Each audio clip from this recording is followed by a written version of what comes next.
Ladies and gentlemen, anonymous expectus patronum. This movie called V for Vendetta. I feel like it wasn't really like a fictional movie anymore. I feel like we're headed to reality here. There's a story called 1984 where the government prevents us from looking at from having free access to anything. And I feel like, that's not a fiction anymore. George Orwell, he really did predict the goddamn future. Now, why are we talking about this today, ladies and gentlemen? Well, apparently Wikipedia took an L. They lost. They were, if you don't have any idea, a couple weeks ago I mentioned this, that, Wikipedia tried to take that Online Safety Act. They tried to challenge the OSA a little bit. And they actually, appear to lose their challenge. Now, it's not all doom and gloom, okay? But before we go into this further, if you gotta do something else, I want the TLDR of this video to be download Wikipedia, okay? Download and host Wikipedia. You might be like, whoa, Muda, how am I supposed to download all of Wikipedia? Let me guide you, ladies and gentlemen. We'll walk you through it. So this is a project called Kiwix. And the point of this project is to experience the internet when there is no internet. You can download the internet to your computer. You can not only download the internet, you can run a server and have other people around your server connect to your websites that you host yourself. So for instance, accessing vital information anywhere, you can use these apps for online reading or go to a hotspot in every place you want to call home, yada, yada, yada. So to download it, you can download it for Android, okay? So if you got a little Android phone, you can do that. You got Windows, you can go on Windows. In fact, you can just slap this onto an actual SSD or a flash drive. Do you got a Kiwix for Apple, iOS, or macOS? Go ahead, ladies and gentlemen. Linux, that's where we're going. So anyways, I downloaded this app on Linux, ladies and gentlemen, and here it is. I've got Kiwix right here. So simply launch the application and it just comes across like an actual little web browser. Now inside Kiwix, you can basically look at all of this stuff right here, okay? These are all the websites that you can download, this massive mega repository. And some of these will give you the last day they were updated. Like for instance, Free Code Camp, last updated 2025-7/18. You can download this right here and get started. Now, for instance, I've downloaded 2 projects here. One of them is Urban Prepper, for somebody who wants to be prepared when shit hits the fan. Just slap it as open, and this person's got his entire channel basically downloadable. You can actually watch it as if it was a YouTube video. Do you want the quantum computing Q&A? For 84 megabytes, you can get access to this level of quantum computing discussion. So you really are just browsing the internet downloaded to your device. Now, of course, to get to Wikipedia, on the other hand, well, it's actually not that difficult. Now, for instance, from 2024, January 12th, you can download 102 gigabytes of Wikipedia, or you can get all of Wikipedia in English for 43 gigabytes. Yes, ladies and gentlemen, if you haven't done the math, Wikipedia as a whole seems to be smaller than what? The average Call of Duty game these days? The average AAA games? Whew!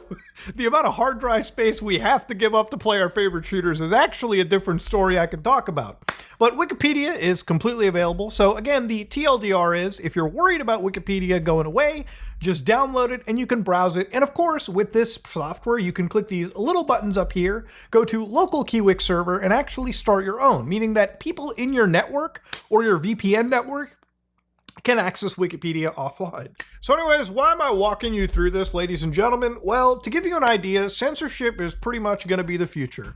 And I know some of you guys watching will be like, oh man, it's exhausting hearing about the censorship of the internet. But look, I'm giving you tips on how to avoid it. I just taught you how to download Wikipedia for yourself. So if any government around you, if you live in a place where Wikipedia is censored, which unfortunately it has, in places like, for instance, China, right now, all of Wikipedia is completely removed. If you're a Chinese person, you can't access Wikipedia unless you have like VPNs or something to bypass. In Iran, it's partially banned all the way to the present. Hundreds of articles are removed for the average Iranian. They can't see things that the government doesn't want them to see. It's always about censorship. It's always about taking away knowledge from you. Of course, North Korea, Not surprising that they're not just disconnected from the internet, Wikipedia is also gone. Myanmar, everything is also gone. In fact, Myanmar is so fucking censored, they have like Myanmar Web themselves. They have their own network. Pakistan, well, for a couple years, things were actually banned. Russia, partial bans. Saudi Arabia, partial bans. You could be living in some of the wealthiest countries in the world, but if the gosh darn government doesn't want you reading something that's critical of them, they will just fucking remove it from the internet. They will order companies, ISPs, to remove it. So it's actually imperative that you download a lot of these softwares and use them to the best of your ability. Even places like Turkey, for instance, that are known to be democratic. They've banned things like Discord. They banned pretty much every service at some point. But obviously, if you look at why Wikipedia was removed, according to Wikipedia, the Turkish government blocked them because Wikipedia refused to take down content on Turkey's collaboration with ISIS and Al-Qaeda. So obviously, Turkey didn't take too kindly to that. I mean, why the fuck would they let the average person know that they were into some really shady war crime stuff? Now, I noticed some people, like a couple weeks ago when I said Wikipedia is like small potatoes financially, some people said that Wikipedia had like millions of dollars. And I just want to kind of clarify it. I'm saying small potatoes in comparison to the other 9 websites in the top 10 list. So for instance, Google, YouTube is obviously, these are 2 of the biggest websites in the world. But this is headquartered by Alphabet that has billions upon billions of dollars. Facebook, Instagram, WhatsApp. Again, underneath Meta, they have tons of money. ChatGPT, X, Reddit, you get the idea. Wikipedia is actually small potatoes financially compared to these other guys, meaning that if these people are having tough times with these new laws, Wikipedia is going through 10 times more difficulty than whatever these other guys are going through. What is the point of a do not call list when they still call you about bullshit Amazon packages that I never had ordered to my house? That's bullshit. But anyways, yeah, Wikipedia, one of the top websites, and unfortunately they did lose their ruling. So I want to kind of read through this just really quickly to give you an idea of what's happened. So according to Wikipedia, a few weeks ago, well actually this was really just a few days ago if anything, Wikipedia went out and basically said why they were challenging. And one of those challenges ended up coming out to the fact that underneath this new law, they would have to basically dox their actual contributors, which according to Wikipedia, there are 260,000 volunteers that spend their time contributing to all of the information that Wikipedia has that I think people really do take for granted. Now, whatever your stance on Wikipedia is, I'm not saying it's a definitive resource. I'm also not even saying that it's a neutral resource. But ultimately, it is a very powerful resource, and generally, a lot of Wikipedia pages, most of them, have citations attached. So if you want to verify a source, which you're always supposed to, and that's what I was always taught to as a kid whenever I used Wikipedia, go to the sources, verify the information for yourself, or verify your information and amalgamate it from a ton of sources. Wikipedia is a net good, in my opinion. So again, for Wikipedia to fall underneath an online safety act that originally kind of felt like it was targeting porn websites originally, it's fucking baffling. You know what I mean? But ultimately, according to Wikipedia, the reason why this ends up happening is, of course, these volunteers, they're the ones that, make sure that the platform has all this information. And the reason why they don't grab their information is because ultimately that would undermine their privacy. And so if they're people that are operating from authoritarian countries, they don't want to have their information out there. God forbid you write something challenging a government and all of a sudden they impose, like punishments on you because Wikipedia now has to know, or someone has to store who's who in this database. So Wikipedia was actually fighting on something known as Category 1. So what they wanted was to be exempt from Category 1, which basically meant that if you fall underneath Category 1, which is the highest tier of this law, you would have to expose people's information, which would then possibly be exposed to data breaches, stalkings, lawsuits maybe, or even imprisonment by authoritarian regimes. Now, this is one of the many reasons why Wikipedia and other sites that don't want to, deal with this, sites like 4chan, for instance, have to basically restrict access to a bunch of people in the United Kingdom, just because they don't want to be popped by any of these laws or this entire Online Safety Act. So in a way, Some sites have to basically censor themselves from people in the United Kingdom. The internet, like I mentioned, all this time is slowly becoming a very segregated place with tons of laws controlling how the information flows in a place that originally was meant to be a free place for everyone in the world to communicate internationally. Now, according to the courts, this was an actual loss for Wikipedia, but it wasn't a complete loss. So I want to kind of read some of this really quickly. What's more important is that outcome section. So according to the actual reviews, I stress that this does not give Ofcom, the company that is overseeing this level of online censorship, and the Secretary of State a green light to implement a regime that would significantly impede Wikipedia's operations. If they were to do so, that would have to be justified as proportionate if it were not to amount to a breach of the right to freedom of expression under the article. It is, however, premature to rule on that now. Neither party has sought a ruling as to whether Wikipedia is Category 1.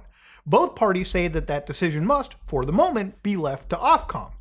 If Ofcom decides that Wikipedia is not a Category 1 service, then no further issue will arise. If Ofcom permissibly determines that Wikipedia is a Category 1 service, and if the practical effect of that is Wikipedia cannot continue to operate, the Secretary of State may be obliged to consider whether to amend the regulations or to exempt categories of service from the Act.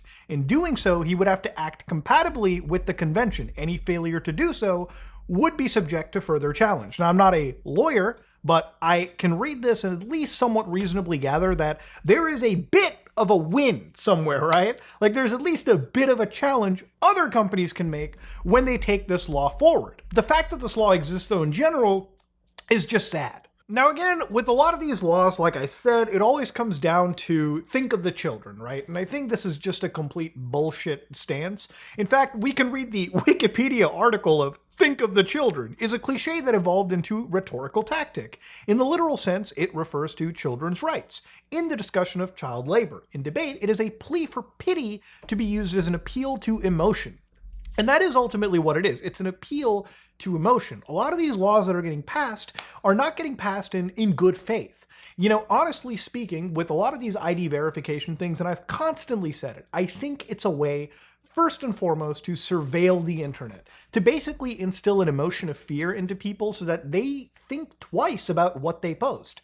And sometimes it doesn't have to be, things that, are hate speech or anything of that nature. But it can even literally just be things where if somebody is too overly critical of the government, not that the government can't spy on you without these laws anyways, but these laws basically create a almost public registry of where you go to on the internet. Like I said before talking about this, when you invoke this kind of control onto people, when you enforce the requirement of an identification to every single social media website, people lose their ability to conceal themselves in the best way. It doesn't matter how much you fight browser fingerprinting. It doesn't matter how much you go into a public, hotspot and use the internet amongst hundreds, if not thousands of people. It doesn't matter what you do to conceal your hardware. If every site requires you to present a real identification or some AI map of your face, that alone rips every single bit of virtually any privacy you could have had.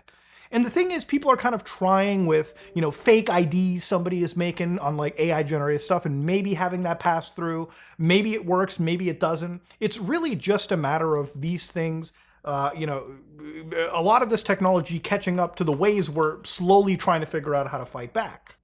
And again, look, if the government cared about the children at all, we'd have things like the Epstein files available for us to pilfer through and see just who is actually really harming our children at mass scale. Even when it comes to the United Kingdom, there have been talks about them possibly concealing grooming gangs, or at least in some parts of the UK, failing to actually provide real justice to children. And of course, these are all documents you can dig up from 2014 and onwards. This happened a while ago from my research. But again, it's not just because something as heinous as this was covered up a while ago that there's no statute of limitations on the abuse of a child. Obviously, if you look at some of the quotes from here, right, I am clear. that cultural concerns, both the fear of being seen as racist and the disdainful attitude to some of our most vulnerable children, must never stand in the way of child protection.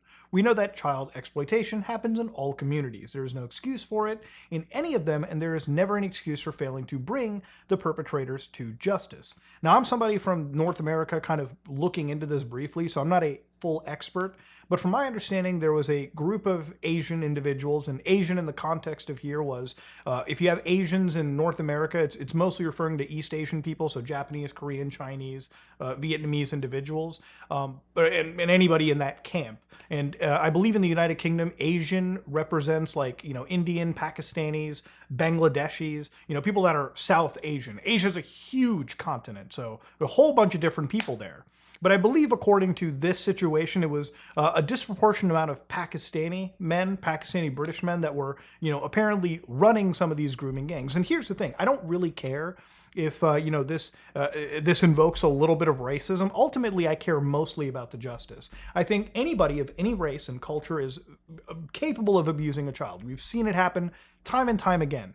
And again, the reason I'm just bringing this up in this context is that these governments say they want to protect children, but time and time again, they've shown that they don't really have the children's interest at heart. They have their interest at heart, and anytime the children can be used to appeal to emotion, they will do that to take a mile away from you. That's ultimately the goal for this.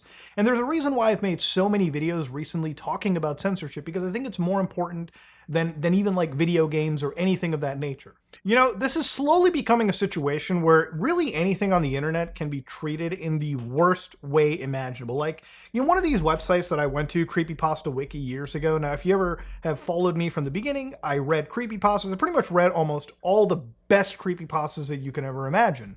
And ultimately, looking through some of these stories, some of these creepypastas, you could say that some of the stuff here could actually legitimately be disturbing to a child. They could be really disturbing.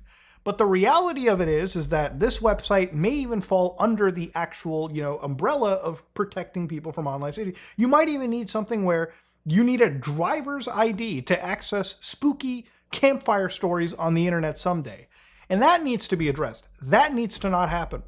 It's crazy that for a lot of adult websites like OnlyFans, a lot of these other platforms, they seem to be less impacted than sites like Wikipedia, where kids can get access, or anybody of any age can get access to information that they may or may not need. Now, there are ways to kind of bypass this. There are projects like IPFS, which doesn't completely bypass censorship. You still have to go through ISPs. I've talked about it a little bit.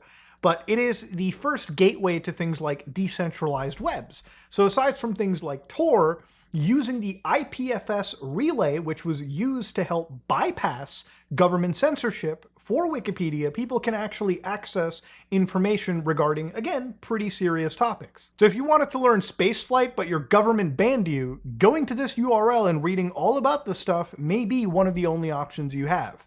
And government censorship hasn't been around just now. Obviously, it's been happening in other parts of the world. But the fact that now it's happening in one of the freest countries in the world too, or at least a place that I thought was free, is just insane. But yeah, ladies and gentlemen, if you like what you saw, please like, comment, and subscribe. Just like it if you dislike it, I am out.